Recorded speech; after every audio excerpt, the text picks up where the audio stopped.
What's up? So I just did a mystery tackle box unboxing, and I got some lures. Just thought I'd show myself. Unwrap it. I'm gonna put them in my box. This is a clam speed spoon. It's like that, but it's nearly identical to a Haley. That's the common Haley that's been around for like 20 years or something. It's the exact same design. And actually the chain is kind of worse on this clam one. That chain doesn't look too great, but yeah, I'll try it because it's a different color. I always wanted to try something like this. Throw it in the box. Just grab the jigs.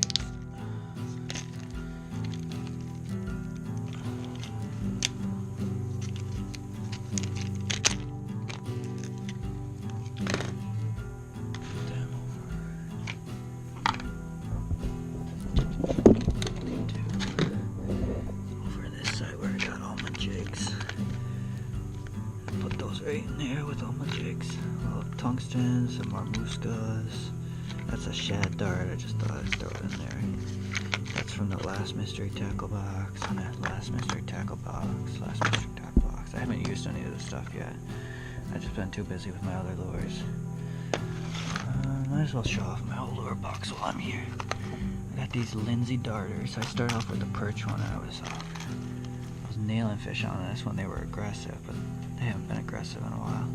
You can see the paint's kind of chipped off it there. Paint chipped off the back. I got quite a few fish on that, and they hit it hard. And I got the orange and silver like two weeks, a week and a half after the first one, because I really like the first one, so I want to try a different color on that. And here's my spoons. I got my new speed spoon from Clam. I bought another buckshot because I really liked the first buckshot I got in the first mystery tackle box, so I thought I'd try a different color, smaller size, maybe for perch or something. I got big Swedish pimple. That's like a Castmaster, I think. Yeah, and that's just some other thing that's old. And here's all the cheapo jigs. These things are like 10 cents a piece. That's what we got when we first started, because they were really cheap and we didn't want to spend a bunch of money on it, so we started off with these things, and they worked really good for a while, but upgrade to some of the spoons and some of the plastics and other tungstens and stuff now. It's just there's so much more available now for ice fishing than there was 8 years ago when we started. I got one more thing in there. I got this tungsten.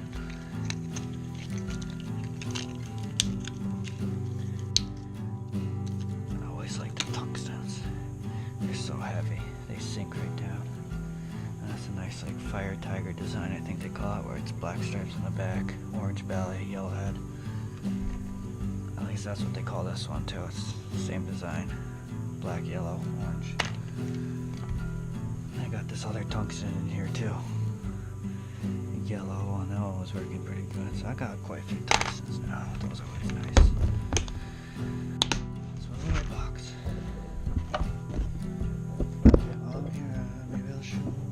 Some other stuff.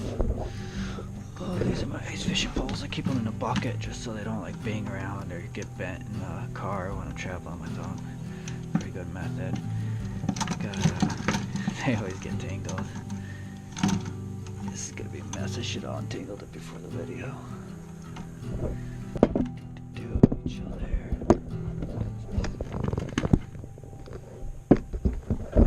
Stay.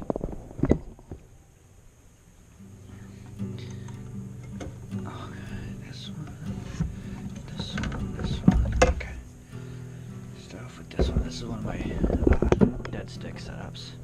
It's just I think this was like a $10 combo pole or something, real cheap when we first started. We just got cheap stuff because we didn't know how much we were gonna like it or if we were gonna do it for a long time. But we had this pole probably for 8 years now, and it still works fine. For a $10 cheapo, it's a pretty good deal. I got it rigged with a snap swivel so I can just quickly throw on a hook or a jig or something, and then I just put a minnow on it. do the dead stick, and I'll show you the dead stick setup after I do the poles.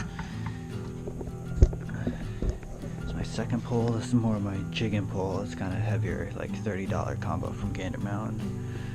So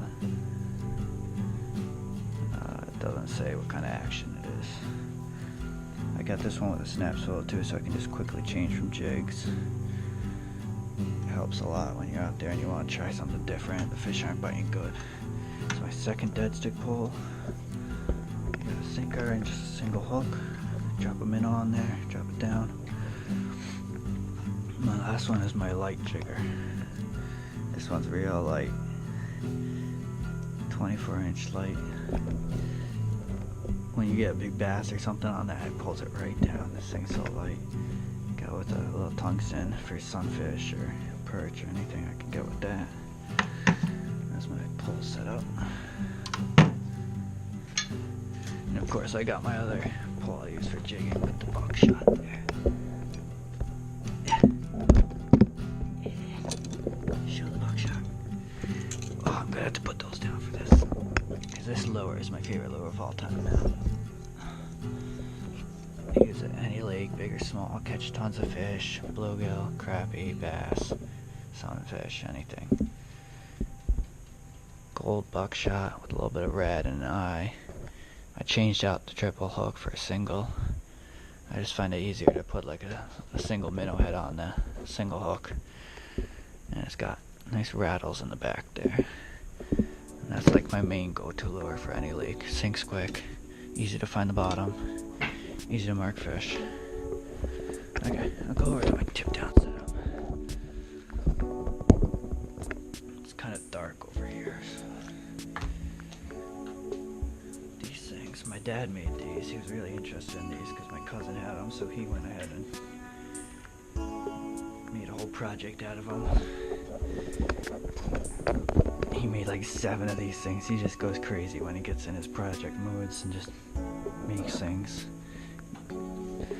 And they're all oak wood that we cut down ourselves on our property and made into boards, and they've been aging for like 3 to 5 years out in the our barns out there.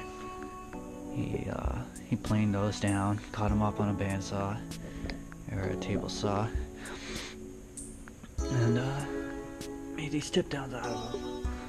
The pole goes like that through the stick. You put a minnow on there, and the minnow will just constantly swim around down there because he has a lot of movement on that. And he'll swim around and move the pole like that. And when a fish comes by, the pole will just slowly tip down, and then you come over, you pick up, you got fish. That's all there is to it. These things are awesome. They're pretty much the same exact setup as a tip up minnow on the line, sitting by itself. But when you get a big fish on these, you get to fight them on the pole. It's way more fun than fighting them on a tip up. You actually get to fight the fish and play it, and it's just way more fun than fight them on the tip down set as opposed to a tip up. You can buy tip ups all over the place, or tip downs now. I think they're like way more common than they were 5 years ago. That's my other setup. Just recently got the battery again for the Vexar. See, it works. So that's really helpful out there. I didn't use it for like the first 3 weeks ice fishing. It's not necessary. It's only like a luxury out there.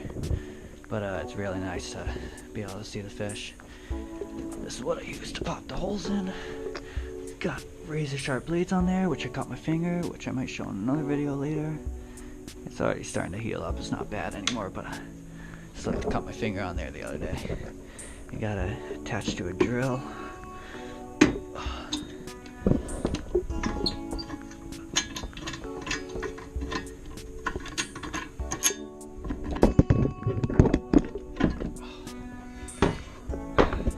So that's the basic auger setup.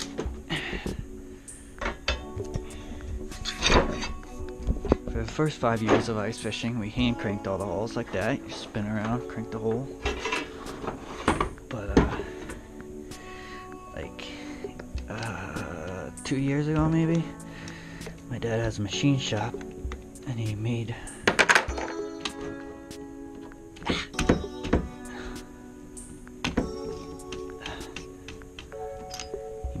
attachment for a cordless drill. Goes right in the chuck there. The chuck grabs onto those angles, and then the pin goes through that hole there. You can crank all the holes in right with the drill, and that's really nice for me because I'm a small guy. I can only do like 10-20 holes a day before I get wiped out, my arms start burning. So this drill has saved me so much work. I love that thing. I got scoops for scooping out the hole, one tip up.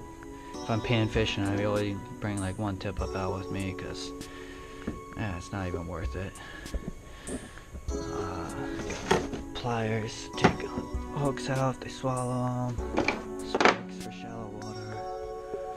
Minnow net for the minnows.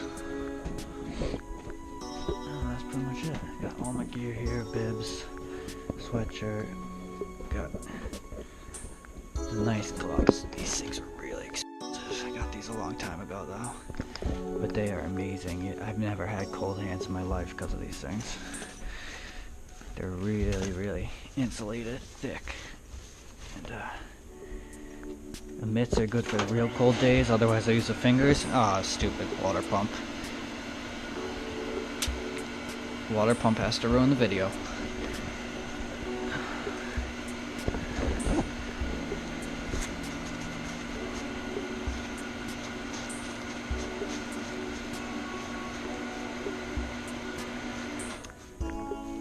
So the gloves are better for days when it's not really too cold, but you still need gloves on because you got more movement than you would with the mitts.